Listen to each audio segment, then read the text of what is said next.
wa mutima mweranda bakira ingabano za mutima mweranda. Uwo mutima mweranda yari abo kuva kera. Uwo mutima mweranda mbere numwe yariho igihe data yarema isi n'ijuru, yarema abantu. Batubwira mu gitabo cy'itanguriro ko mutima mweranda ari we yaremba hejuru y'amazi atakintu na kimwe kirabaho. Noneho uwo mutima mweranda, uwo musirikani w'Imana, niwe yavugiye mu bahanuzi, kandi iryo yabatuma ryatuma rishobora kuranguka. Uwo musirikani w'Imana, uwo mutima mweranda, niwe umuhanuzi Yoweli avuga ati nzokwiza mu bantu musirikani wanje, nzokwiza mu bantu musirikani wanje, abahungu n'abakobwa bazobura ibizoza, abatama n'abatamakazi nabo nyene bazomenya indoto z'ibizoza, imisore nayo izobonekerwa. Muyandi majambo, kubera uwo mutima mweranda, kuri uwo musirikani hazoba ibimenyetso byinshi bizokorwa n'abantu batandukanye, abakuze n'abato, abagabo n'abagore, abahungu n'abigeme, bose uwo musirikani bamaze kuronka bazogaragaza ibimenyetso by'Imana. Noneho umuhanuzi avuga neza ati uwo musirikani wanje nzowushira ku basokuru n'abasokuruza banyu, eka mbere no ku nshoreke. Byumvikana ko mutima mweranda yaje yugururiwe abantu bose. None rero bavukanye mugurira muri ikibanza ceranda, twosangira akanyamuneza n'abatumwa. Abatumwa baronse umuhango bari bemerewe, abatumwa baronse umuhango Yesu Kristu wenyene yari yabemereye, avuga ati aho umuhango data azobaha azoheza, muzoheza mukaronka, niwe azobakomeza akabagirira ibyiza. Mukuzirikana neza uno munsi, mukuzirikana neza uno munsi, uwo munsi ukundikira iminsi 50 yose yari iheze, turiko turigina izuba rya Yesu Kristo umwami wacu umukiza wacu, we yemeye gupfa agahamba akazuka. Uno munsi akaba muzima, twobigereranya n'umuntu yiteguye kwakira umushitsi. Iyo umuntu azi isango neza aho umushitsi azozira, aho umuntu yiteze umushitsi azi neza yuko azoza, umutima we utekana. Nyamushitsi atamubonye, umutima we utekana, ugatabonye mbere nico uwo mushitsi azanye, uwo mutima we ushobora gutekana mbere atumvirije n'ijambo rimugenza. Erega Paulo mweranda cyo gituma aribwira abanyekorintho avuga ati erega ubukiriro turabwizigiye, ariko ubonye icyo yari yizigiye ntaba hari ikintu acizigiye. Iyo witeze umushitsi ukaheza ukamubona yaravuye kure, iyo witeze umushitsi ugaheza ukabona ingemu yiwe, iyo witeze umushitsi ugaheza ukumva ijambo rimugenza, urumva ko umutima wawe utekanye, urumva ko umutima wawe unezerewe. Na cyane cyane iyo usanze yahugemuriye ikintu ushaka, ukunda, ukumbuye, waheruka kera. Ahugemuriye agaswage n'ingohe ucavuga ko ari fresh, nibyo duheruka kera. Ahugemuriye ibijumbu n'isombe, uvuga karibu mugabo upfe kurya nta ngorane. Mugabo akugemuriye agaswage n'inyamanguhe canke isombe ikuze, uravuga ati uno munsi hoho urakeye, uno munsi ndabukura mu cibo. Mutima mweranda rero aza ari umushitsi aduha ibintu biryoshe cyane birengeye gose.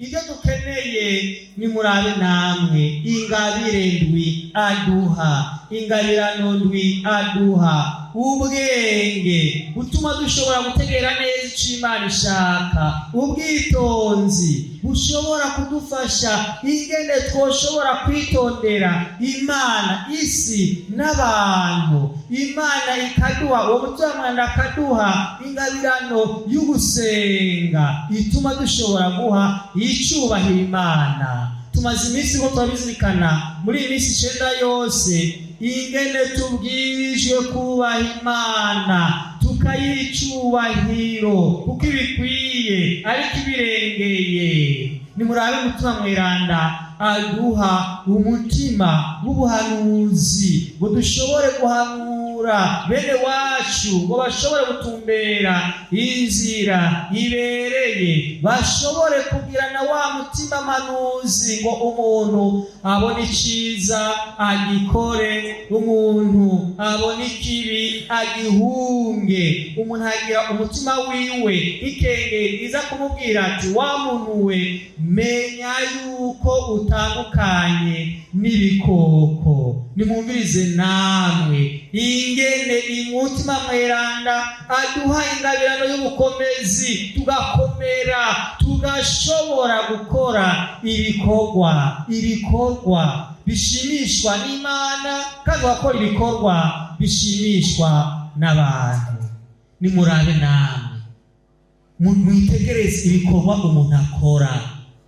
Nimurabe namwe umuntu agira ubwenge bwo gutondeka ikintu kumwe ukindi gushikariya mu kirere. Ibikorwa umuntu akora kubera inguvu Imana yamuhaye, ibikorwa umuntu akora kubera ubukomezi Imana yamusizemwo. Abaririmbyi ni ururirimbo rwayagiza Ana Maria Padesi Mweranda, harimwo w'ipadesi Mweranda harimwo ati ukaduha ubuzima hanyuma kandi ukaduha inkomezi zo kugukorera iminsi yose na hose, kugukorera mbere mu byoroshe reka mbere no mu bigoye.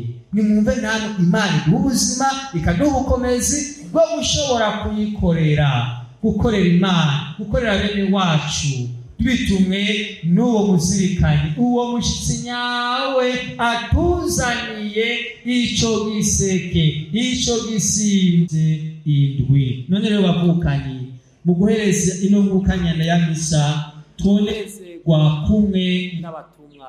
Abatumwa bahejeje kuronka umutima mweranda bose baziye bumugwe, baziye bumva akanyamuneza, baca barasohoka. Bari bijiriwe, bari bafise ubwoba, baratinya Abayahudi, ntibangene bavuga, nta kintu na kimwe bari bafise. Uno munsi kubera ko barose uwo mutima mweranda, barose icyo bari biteze, icyo bari bashashaye, barasohoka bavuge mu zindi ndimi, barasohoka ngo bayagize iby'Imana, barasohoka ngo bayagize Imana, barasohoka ngo bagaragaze ko Yesu by'ukuri atapfuye, yagumye ari muzima mu myaka yose. Amina. Natwe rero uno munsi ko twifatanya kumwe n'abatumwa, twakira izo ngabirano zose duhabwa na mutima mweranda, twakira ibyo byiza byose tukura kuri mutima mweranda, hanyuma natwe dusohoke tuva aho turi. Papa Francisco niwe avuga ati umuntu wese yabatijwe arafise uburenganzira bwo kumenyesha inkuru nziza, nasohoke agende kumenyesha inkuru nziza. Umuntu wese yabatijwe nava hari agende kumenyesha inkuru nziza. Erega abamenyesha inkuru nziza ni twese, ubwo bubasha tuburonka twese. Twebwe abaririmbyi turomenyesha inkuru nziza mu kuririmba, mu guhayagiza Imana, mu kurinaza Imana. Namwe umwe wese abwirijwe kurondera ingene abwirijwe kumenyesha iyo Mana bivanye n'ingabirano ya mutima mweranda azoba yaronse. Bavukanyi, turiko duhimbaza uwo munsi mukuru wa Pantekoti. Hari abantu benshi bafise imitima yazigiye, imitima iboshwe, imitima itunuye, imitima ibabaye. Nico gituma dusenga twifatanya n'umwanditsi w'Izaburi avuga ati Mukama tumuzirikanye wawe mu bantu bawe kugira ngo imitima yacu ikire. Tumuzirikanye wawe kugira ngo imitima yacu yazingabitswe n'igicumuro ishobore gukira. Tumuzirikanye wawe kugira ngo ababoshwe bose bashobore kubohoka. Tumuzirikanye wawe kugira ngo uno munsi abafise ubwoba bishiriwe nk'abatumwa bacyugaranye bashobore kumva akanyamuneza. Erega mutima mweranda nta kindi atanga atanga akanyamuneza. Wari witeze umushitsi mbere akenye, nta kintu na kimwe wari uzi yuko azana. Wari witeze umushitsi, nta kintu na kimwe wibaza yaje, byari ibintu bisanzwe. Raba nawe urafunduye uciye usangamwo igitunguru, itomati, ikiro c'inyama n'ifu ibiro 2. Uranezerwa cyane. Nta kintu na kimwe wari witeze mugabo none heraba uno munsi umushitsi wose arakuzaniye ibikomeza ubuzima bwawe. None dusabire isi yacu guhinduke, twene dusabire n'abantu bakuru ino si bashobore guhinduka, hanyuma bashobore kwegera Yesu Kristo umwami wacu n'umukiza wacu. Yesu agomba ko tumwegera, mugabo nibavuga ati tutari kumwe nta kintu na kimwe mwo kwishoboza. Niwe adushoboza, kuko tutari kumwe nawe nta kintu na kimwe tweza ngo dushobore. Uno munsi niba afise ingabirano y'ukuvuga ibizoza, y'ukubura ibizoza, y'ubuhanuzi, y'ubukomezi canke y'ubumenyi canke ubwitonzi, ni Imana yenyene yiduhe, ni Imana yenyene yiduha. Tuyikengurukire, tuyishimire. Dushimire Imana yamye tubibunga mu gihe cyose. Dushimire Imana yamye duha ibyiza. Dushimire Imana yidahengesha kwibuka igihugu cyayo. Ntidutinye kuyegera nkuko twama twivuga mu cyagize cyo kwambaza mutima mweranda. Ntidutinye guhamagara mutima mweranda. Ingo mutima mweranda, ingo wuzuye imitima yacu, twebwe abakwemera. Ubwire ko urukundo wagufitiye rumere muri twebwe nk'umuriro waka. Niho abazoni ko dukora bazoninahaza Imana ihanganye mw'ijuru. Bavukanye baririmbyi, murazi ko twatoranye mweranda Ana Maria w'Iparadesi mweranda yarakiriye mutima mweranda. Hari ibikorwa bikuru yakora byatumye ashobora gusayangana mu maso y'Imana no mu maso y'abantu. Yari umuntu akunda gusenga, akireranya n'Imana, akaganira n'Imana. Yari umukunzi w'Imana koko. Natwe mu kwakira ubukomezi bwa mutima mweranda, mu kwakira ingabirano za mutima mweranda, ntitwibagire kuninaza Imana, ntitwibagire iyo gusenga, kuko itunywanisha cyane n'Imana. Ana Maria w'Iparadesi mweranda yari umweranda, akunda inkuka nyeranda ya misa. Yarabona ko ibisabisho byose abivuga, mugabo akaba uwambere mukunda inkuka nyeranda ya misa. Ukunda misa niko ukunda Yesu Kristo mu Karistia. Mu gihe ukunda inkuka nyeranda ya misa, uhezwa akunda Yesu Kristo mu Karistia, kuko ari we mfungurwa y'abari ku rugendo, ni imfungurwa y'abakiri mu buzima hano ku isi, ni imfungurwa kandi tuzofungura mu ijuru. Mu kuja mu kanyana ya misa bifatana cyane no kwakira ijambo ry'Imana. Twabizirikanye neza ejo abari muri imizi 9 ko mu kwakira ijambo ry'Imana duheze tukakira kandi na Yesu Kristo mu Karistia nyeranda, kuko ijambo ryiwe n'ifungwa yiwe byose nibiza bigirira akamaro ubuzima bw'abantu. Erega iyo umuntu akunda ukanyana ya misa bakunda Karistia nyeranda, birajana rya sakramentu cyane y'uguca bugufi imbere y'Imana, y'ugusaba ikigongo Imana kugira ngo umuntu ashobore kuguma ari imbere y'Imana mu kwicisha bugufi. Twarabizirikanye neza ejo ko iyo umuntu yicishije bugufi aba agaragaje yuko uwo yicishije bugufi imbere yiwe aba ari we mukuru. Imana yacu niyo nkuru, nta wundi muntu n'umwe vyongana nta kiremwa na kimwe byongana. Nicyo gituma natwe uno munsi duhuriye hamwe ngo twakire ibyo Imana yacu yama ituvotorera. Bavukanye bakundwa b'Imana, nimwakire umuzamutima mweranda. Umwe wese anazi umukama, umwe wese ashimagiza umukama, umwe wese atazira Imana, umwe wese yumve by'ukuri ko yishiye mu bwo bwanda bw'Imana, umwe wese yumve by'ukuri ko ari kumwe n'uwo nyene yatwemereye uwo mutima mweranda. Muze rero dusenge dusabira abo bose bari bamaze iminsi bariko baritegurira kwakira umuzo wa mutima mweranda. Twisabira twese kubera ko uwo mutima mweranda tumukeneye mu buzima bwacu. Dusabira ino korali kugira ngo ishobore gutera imbere. Tuyisabe duciye kuri Ana Maria Padesi Mweranda, turi ku muvyeyi wacu Bikira Mariya we yasenze ari kumwe n'abatuba mw'isenakuro, turi kumwe na Augustino Mweranda yitiriwe ino shure, turi kumwe n'aberanda bose bari mw'ijuru, kw'izina rya Data n'irya Mwana n'irya Mutima Mweranda. Amen. Urakaza Mana Mutima Mweranda, urabishoboye. Ni uri umutima udapfa, umutima udahwera. Mutima Mweranda ni impemu zo mw'ijuru, impemu z'amareza beranda, impemu z'Imana. Urakaza Mana Mutima Mweranda. Urakaza. Ni wowe umuco wirukana umwijima. Ni wowe umuco w'inzira zacu, ibikorwa byacu. Ni utwoshe gukora ibyiza. Urakaza Mana Mutima Mweranda. Urakaza Mana Mutima Mweranda. Mana Mutima Mweranda, aho girereye ibitangaza birakoreka. Kubasha bw'ubushobozi bwawe, kubasha n'ubushobozi bwawe, byose urabikora, byose urabirangura. Uri mutananirwa, uri mushobora byose. Urakaza Mana Mutima Mweranda. Urakaza. Abo twaruhije mu buzima, abo twananiwe mu buzima, uratwemereye kuduhindura ubuzima. Uratwemereye ko tugiye kutugirira neza, kwakira ibiza by'Imana. Urakaza Mana Mutima Mweranda. Twitikisha ububasha bwawe n'ubushobozi bwawe, twigira ubukomezi bwawe, kubisanya buri musogonde nyene, kubinosanya n'umusogonde no munsi nyene.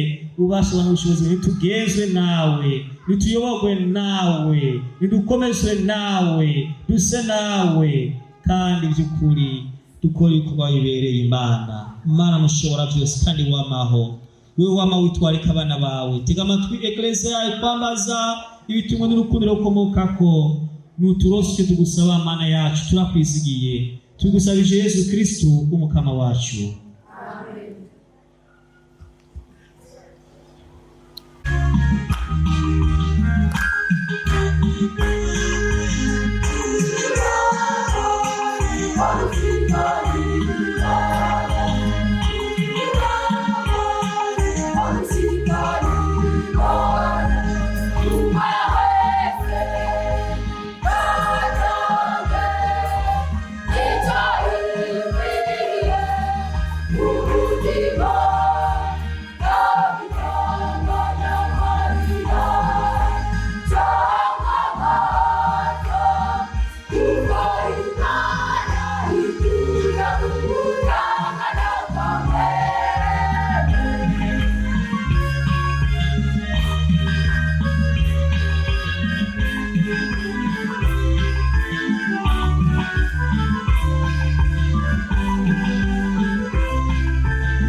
Mana data munyakigongwe turakuzanye twaba hasi kubwa Yesu Kristo umwana wawe n'umukama wacu ngo wakirishikanwa kandi urihezagire.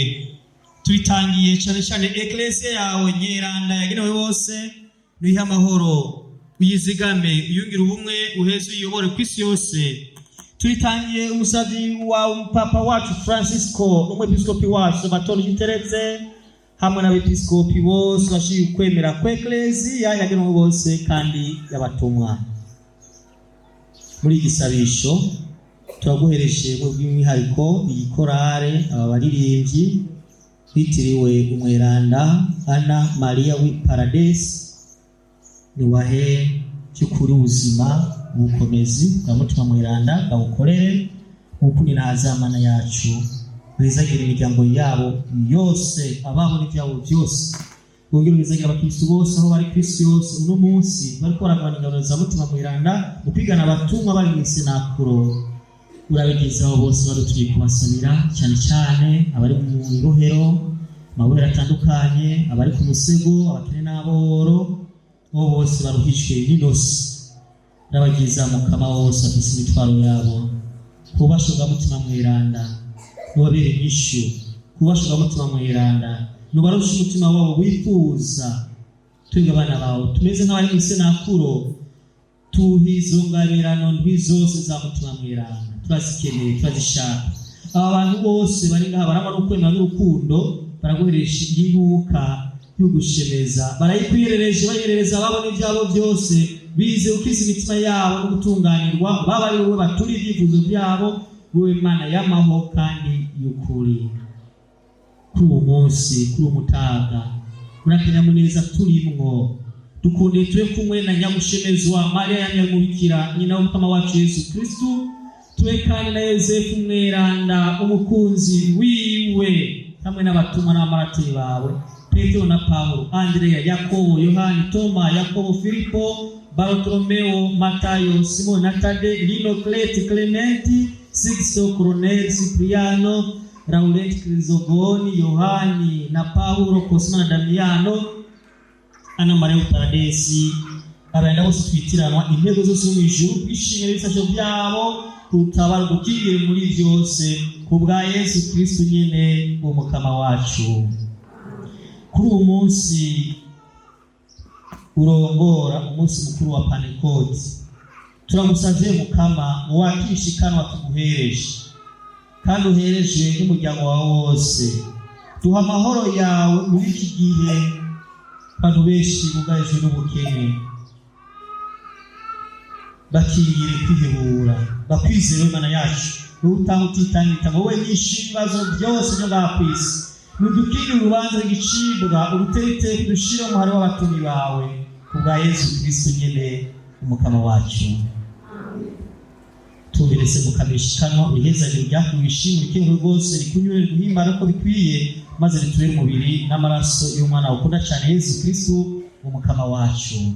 Igihe bagira mufati yagira ngatangure ko warakoze ko yabyishakiye uyahegereye buca babara afata umukate uminwe yiwe myiranda kandi yubahwa araramuye amaso yerekeza yuri mwijuru we Mana se wiwe Mana mushobora byose arawukengurukira arawuhezagira arawumanyura araheza uhereza abigishwa biwe avuga ati akire mujye mwese iki n'umubiri wanje uzagutangwa ku bwanyu.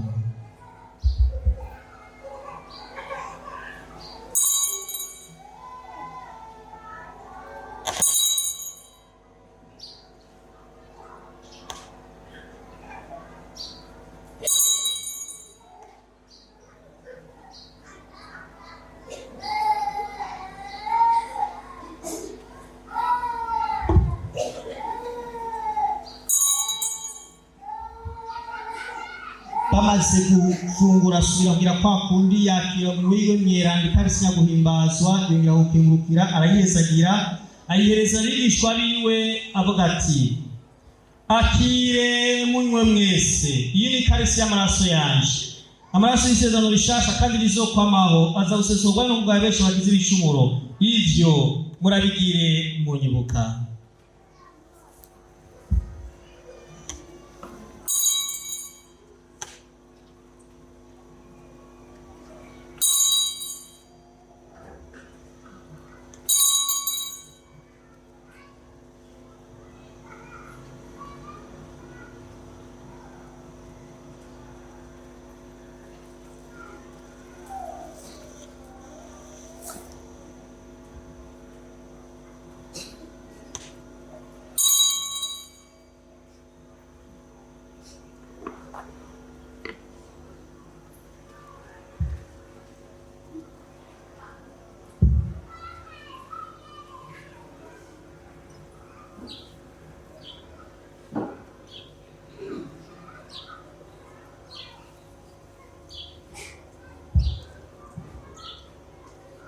b'Imana ibanga ryo kwemera agatangaza.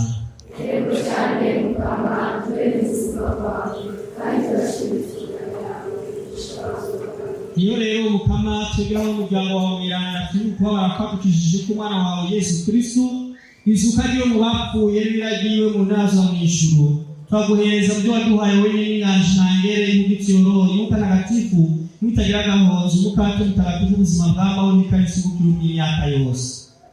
Iraba ryiza y'uka ikagira gahozi uyikenguruke, tuyiguheje dufise umutima ugororotse nk'umusazi wawe Abeli, umutima w'ukwemera na sokuru wacu Ibrahimu, umutima ukeruka w'umusaseredoti wawe Melkisedeki. Turakuzambe Mana mushobora byose, mumarayika wawe mweranda nawe ukanimpereza kugira utari agatangaza imbere yawe, wowe Imana nyir'inganje, natwe nitwasangira kuri yawe atari tukakira umubiri n'amaraso meza y'umwana wawe, tuje dusangwe n'inema n'imihezagiro yo mu ijuru kubwa Yesu Kristo umukama wacu. Ubu naho Mukama nibibuka abasavyi bawe Egide Ndayisenga, Gregoria Nibaruta, Silvana Nahayo, Deho Ngabire y'Imana, Ngabirano y'Imana, Desire Nkorimbere, Idimo Munezero, Terasi Nimbona, Mineranga Nihangaza, Felicite Bahati, Jambe Niyongabo, Bikorimana Alexi uhamagaye kuba dutanze kuyenguka dusubirisha umusaraba habitana amahoro, nubahe uburuhuko buhoraho. Abo rero Mukama n'abandi bose barukiye muri Kristo turabutakamira abakoro bashitse mu bwiru umuco w'amahoro kubwa Yesu Kristo nyene umukama wacu. Natwe abanyabishimuro twizihiwe cyawe urakudushushanya mu musango w'aberanga, tuzobana n'abatumwa n'amatiri bawe Yohani, Stefano, Matiyasi, Baranaba, Inyasi, Alexandro, Marcelo, Petero, Agata, Lucia, Agnes, Cecilia, Anastasia, Ana Maria Upanesi, abana bositira n'ubuzubije twamusangishane mu mwari waho, mpura ibikorwa byacu ari cyuro byacu Mukama kugiza igihugu cyawe, urukundo rwawe, imbabazi zawe kubwa Yesu Kristo umukama wacu, umukoresho w'ibyitwareshaho katakatifuza ukaca ubitiganira kubwiwe hamwe nawe muri wenyene Perita gusoma Mana atashobora byose n'umutima mweranda ngo nazwe ubu no mu myaka yose. Dawa twese n'ishimwe Baba Deus, ilishaka n'isumisho uri imbere y'Imusi turabishimo byacu gukora tukabatweza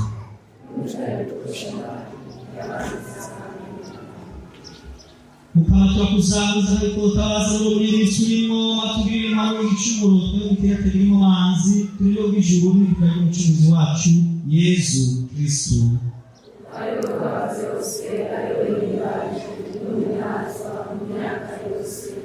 Mukama Yesu Kristo agato tutose amahoro y'amahoro ya n'ibishimo byacu abajya gukora mwize ya utabaza no umwe maisha yawe yahuke wenye ubuzima n'ingoma mu myaka yose. Kurani mahoro Mukama duhana hana mahoro na Kristo.